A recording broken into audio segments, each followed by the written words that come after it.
Димка мчался по лесу так быстро, как никогда раньше. Конечно, он был бы рад бежать без оглядки, но ему приходилось оглядываться. Стая волков неуклонно приближалась. Может, и не совсем стая, но 3 или 4 он точно видел. 2 огромных волка обходили его справа и слева. Ружья у парнишки с собой не было, но на счастливую случайность он заприметил большое дерево. Добежав до него и не помня себя от страха, он быстро забрался на него. Волки прыгали, пытаясь достать свою добычу, но лазить по деревьям они не умеют. Димка сидел на ветке и смотрел вниз. Была зима, и сидеть без движения становилось очень зябко. Дул сильный ветер, и паренек едва удерживался на ветке. Все время застывали руки. Рукавички Димка потерял, когда бежал от волков. Их действительно было 4. Они ходили внизу, поглядывали наверх и не собирались покидать свой обед. Кажется, волки прекрасно понимали, что рано или поздно человек упадет с дерева. Димка понимал, что спасти его может только чудо. Кричать и звать на помощь было практически бесполезно. Они находились в нескольких километрах от деревни. Летом еще был шанс, что где-нибудь ходят грибники, но зимой только ему в голову пришла мысль идти в лес за елкой, да еще и в такую даль. Димка винил самого себя за эти безумные приключения. А отец говорил ему: «Сруби любую за дорогой». Откуда Маша узнает, где росла эта елка? Маша вообще болеет, и, может, ей не до елки будет. Врачи поставили младшей Димкиной сестре, Маше, страшный диагноз — лейкемия. Они сказали, что девочка, возможно, не доживет и до Нового года. Мать постоянно рыдала. Отец ходил темнее тучи. Димка понял все по-своему. Он решил, что раз Машка не дотянет до Нового года, то он приведет Новый год до нее. Какая разница, что сейчас на дворе только начало ноября? Снег есть, Маша маленькая, и в числах она не разбирается. «Скажем просто, что уже Новый год», — предложил парень. Идея сына родителям понравилась, все стали готовиться к встрече праздника. Димка пообещал сестре самую большую и красивую елку прямо из сказочного леса. Но вот как он мог сходить за елкой через дорогу и сорвать любую после таких обещаний сестре?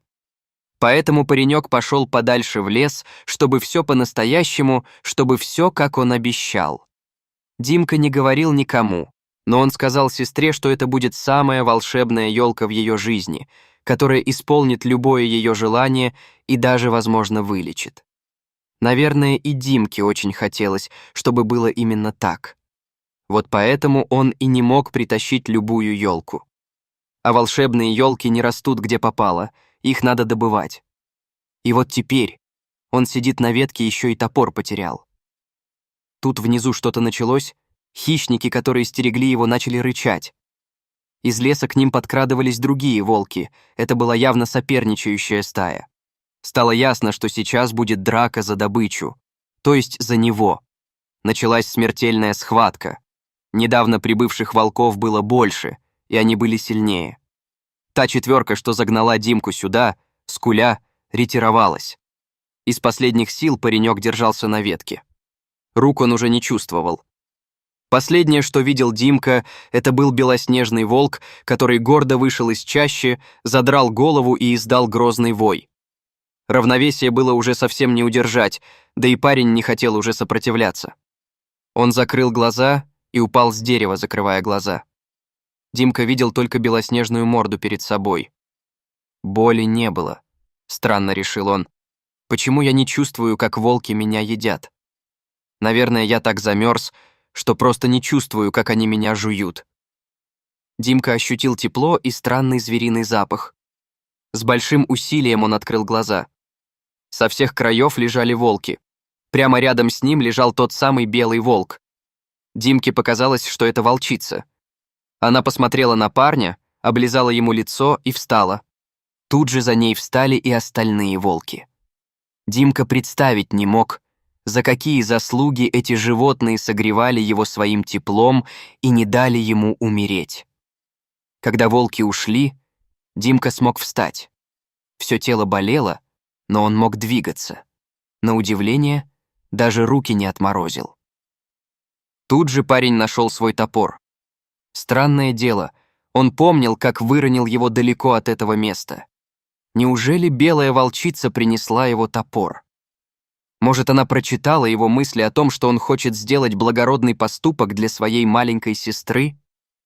Все может быть. Никто, кроме самой волчицы, не сможет ответить на этот вопрос.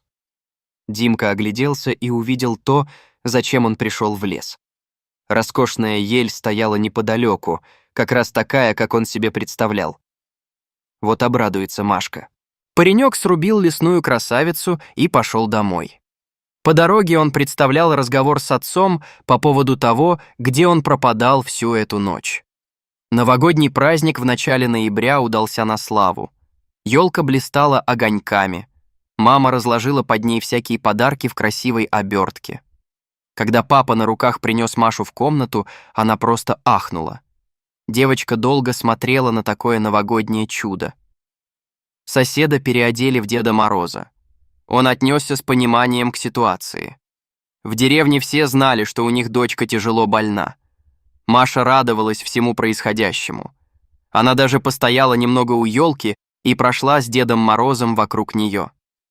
Все в этот день было для девочки. На утро следующего дня девочка проснулась с розовым румянцем на щеках. Она сама спрыгнула с кроватки и побежала к брату в комнату. «Димка, твоя елка и правда волшебная. Посмотри, как я выздоровела!» — кричала она на весь дом. Родители ничего не могли понять. Они не могли поверить своим глазам. То ли вера Димки в свои обещания, то ли вера Маши в чудесную елку брата свершили чудо. Может быть, Димка действительно нашел единственную в мире волшебную елку, а может быть, тут поработала белая волчица. Маша стремительно шла на поправку. Врачи сказали, что кризис миновал, и сейчас наступит период ремиссии. У детей такое бывает. Организм детей может преподнести сюрпризы. Дети способны перебороть даже самые тяжелые формы болезни. Иногда достаточно просто положительных эмоций, чтобы запустить механизм восстановления. Прошло несколько лет. Маша пошла в 1 класс.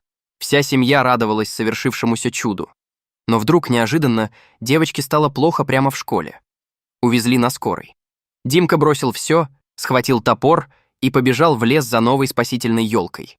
Елку он не нашел. Зато обнаружил ту самую белоснежную волчицу.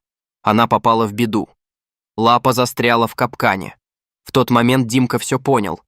Эта волчица была своего рода талисманом его сестры. Зверь посмотрел в глаза человека, которого спас несколько лет назад. Пришло время возвращать долги. Димка осторожно освободил ее лапу. Она лизнула его в лицо и скрылась в чаще. Больше они не виделись. Вернувшись домой, Димка узнал, что Маша стала лучше. Утром она чудесным образом выздоровела. Больше болезнь к ней не возвращалась. Маша закончила школу и уже вышла замуж. На удивление всей семьи, кроме Димки, Маша родила девочку с совершенно белыми волосами. Несмотря на то, что у Димки тоже была своя семья, он всю жизнь опекал и оберегал сестренку, беспокоясь о ее здоровье. В сарае у него всегда был наточенный топор, чтобы, случись что плохое с сестрой, бежать в лес за волшебной елкой.